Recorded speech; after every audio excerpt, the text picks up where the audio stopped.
അരവിന്ദ, നമ്മുടെ എല്ലാം ആധാരം. വഴക്കിനും വയ്യാവരിക്കും പോകണ്ട. എന്താടാ?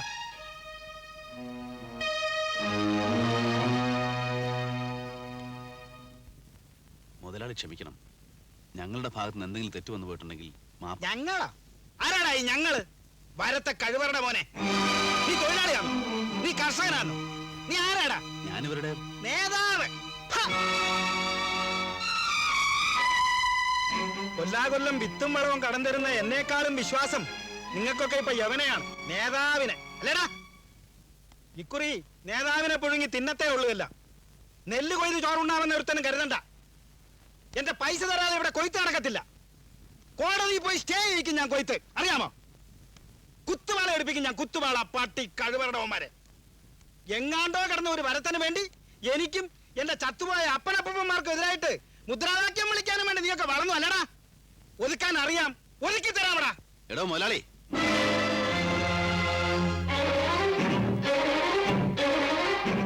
താൻ അങ്ങനെയൊന്നും എടുക്കണ. കൊയ്ത്ത് തടാൻ സ്റ്റേയും കൊണ്ടിഞ്ഞു വാ. താൻ എത്ര വണ്ടി പട്ടാളത്തെ കാവലിടും?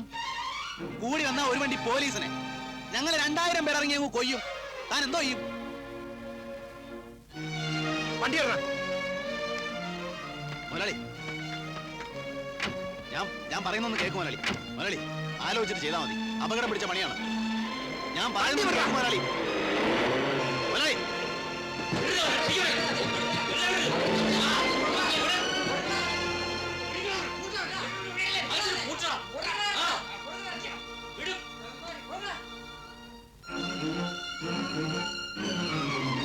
തനിക്കെങ്കിലും ഒന്ന് പറഞ്ഞ് മനസ്സിലാക്കി കൊടുത്തിട്ടോ. വലിയ പഠിപ്പും പത്രാസും ഒക്കെ ഉള്ള ആളാണല്ലോ.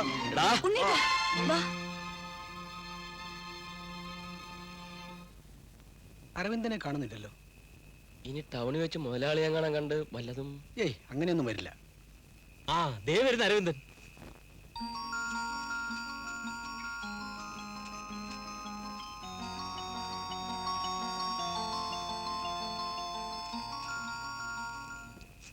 എന്തായി? എന്തായി അരവിന്ദേട്ടാ? എന്ത് പറ്റിയെന്ന് അറിഞ്ഞൂടാ. അയാളുടെ മനസ്സ് മാറിയോ അതോ നമ്മുടെ ഇന്നലത്തെ വിരട്ടേറ്റോ എന്തോ. കോടതി പോയിട്ടുമില്ല, സ്റ്റേ ആയിട്ടുമില്ല. വക്കീൽ ഉപദേശിച്ചു തന്ന ബുദ്ധിയാ. ഞാൻ ആലോചിച്ചപ്പോ അത് തന്നെയാ അതിന്റെ ശരി. വണ്ടിപ്പടി പോലീസിനെ ഇറക്കി സ്റ്റേയും കെട്ടിപ്പിടിച്ചോണ്ടിരുന്നിട്ട് എന്താ കാര്യം? സ്റ്റേക്ക് പിന്നെ മറു സ്റ്റേ, കോടതി, അതിന്റെ വരാന്ത. ഈ പുഴുക്കളെ കൊല്ലാൻ എന്തിനാ അളിയാ ഇത്രയൊക്കെ പാടുപെടുന്നേ? നെല്ല് തീ കത്തിപ്പോയി, ആർക്ക് എന്ത് ചെയ്യാൻ കഴിയും? നിങ്ങൾ രണ്ടാളും കൂടി എന്തൊക്കെയായി കാട്ടിക്കൂട്ടുന്നു? ഇങ്ങനെ സമ്പാദിക്കുന്ന ഒന്നും മക്കൾ അനുഭവിക്കില്ല കേട്ടോ. നീ ആദ്യം പൊടി. ആണുങ്ങൾ സംസാരിക്കുന്നിടത്ത് നിനക്കെന്താ കാര്യം? പോകാൻ. മക്കൾക്ക് വിധിച്ചിട്ടുണ്ടെങ്കിൽ അവർ അനുഭവിച്ചോളും, അത്ര തന്നെ. അളിയാ, ലക്ഷ്മിക്കുട്ടി പറഞ്ഞതിന് കാര്യമുണ്ട്. തീക്കളിയാ, സൂക്ഷിക്കണം. ആ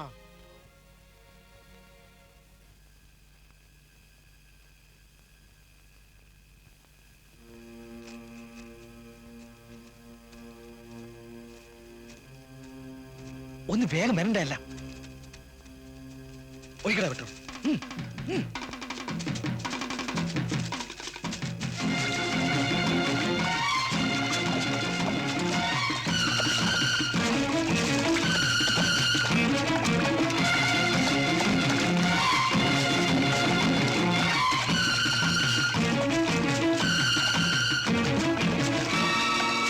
മതിടാ, കേറി വരണ്ട, കേറി വന്ന്.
ഇവളെ ആ കാവൽപുരയിലേക്ക് കൊണ്ടുപോകും.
ഞങ്ങളുടെ ജോലി പണ്ടേ തീർന്നു. തെറ്റുപറ്റിയ തനിക്കാം. വേണമെങ്കിൽ തിരുത്താം, അല്ലെങ്കിൽ തിരുത്താതിരിക്കാം. വാ ശശി.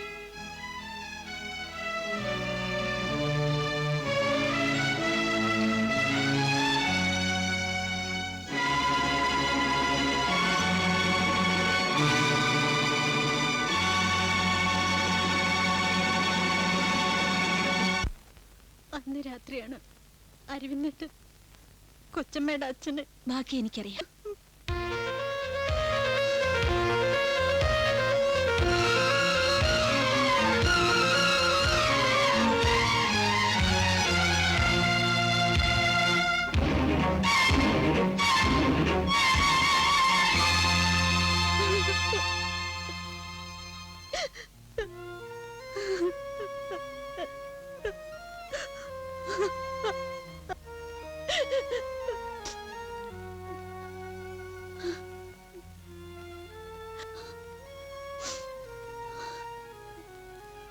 കൊച്ചമ്മേ, സാരമില്ല.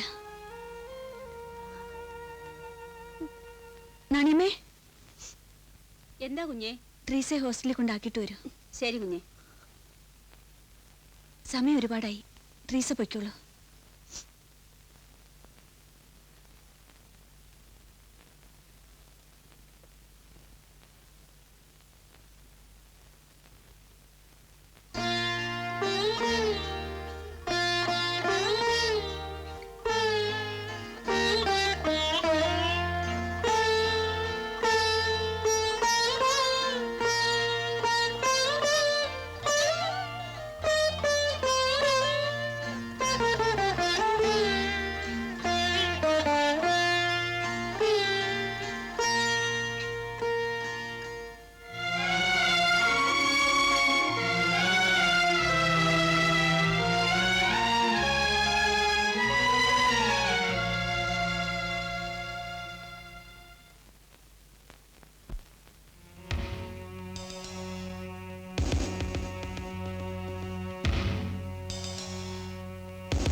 ഡോക്ടർ പ്രകാശ്, റിലീവിംഗ് ഓർഡർ എപ്പോഴത്തേക്ക് ശരിയാവും?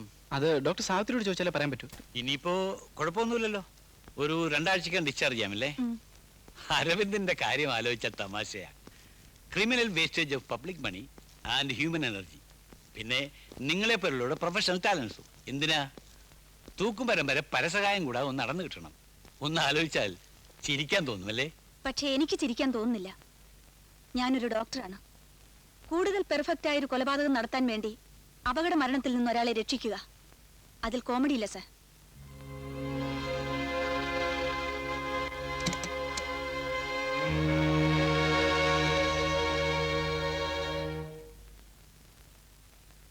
ഇപ്പൊ എങ്ങനെയുണ്ട്?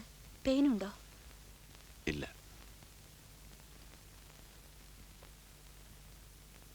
എന്റെ റിലീസ് ഉടനെ വേണമെന്ന് നിർബന്ധിച്ചു അല്ലേ?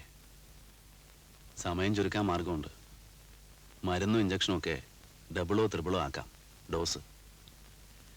ഖിനിപ്പന്നിയുടെ റോളിൽ അഭിനയിക്കാൻ ഞാൻ റെഡി. അധികം സംസാരിക്കണ്ട. റീസേ, സമയം എത്രയായി? 8:30.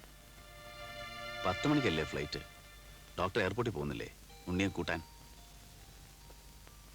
ഞാൻ പറഞ്ഞു എയർപോർട്ടിൽ പോണം. ഞാൻ ഉച്ച കഴിഞ്ഞ് വരാം. ഡോക്ടർ തിയേറ്ററിലേക്ക് ഒന്ന് വരണം, അർജന്റാണ്. യു ക്യാരി ഓൺ പ്രകാശ്, എനിക്ക് വേറൊരു എൻഗേജ്മെന്റ് ഉണ്ട്, പ്ലീസ്. നോ ഡോക്ടർ, അല്പം കോംപ്ലിക്കേറ്റഡ് ആണ്. ബസ് ആക്സിഡന്റ്, 5 പേരുണ്ട്. ശരി, ഓപ്പറേഷൻ തിയേറ്റർ റെഡിയാക്കിക്കോളൂ. ട്രീസേ, ഓപ്പറേഷൻ തിയേറ്ററിലേക്ക് വരൂ.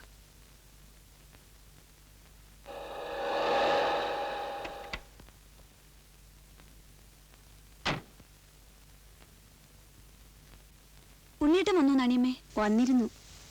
2 മണിവരെ അവർ കുഞ്ഞിനെ കാത്ത് വഴക്കിട്ടാ പോയത്. ഞാനൊന്ന് വീട് വരെ പോയിട്ട് വരാം.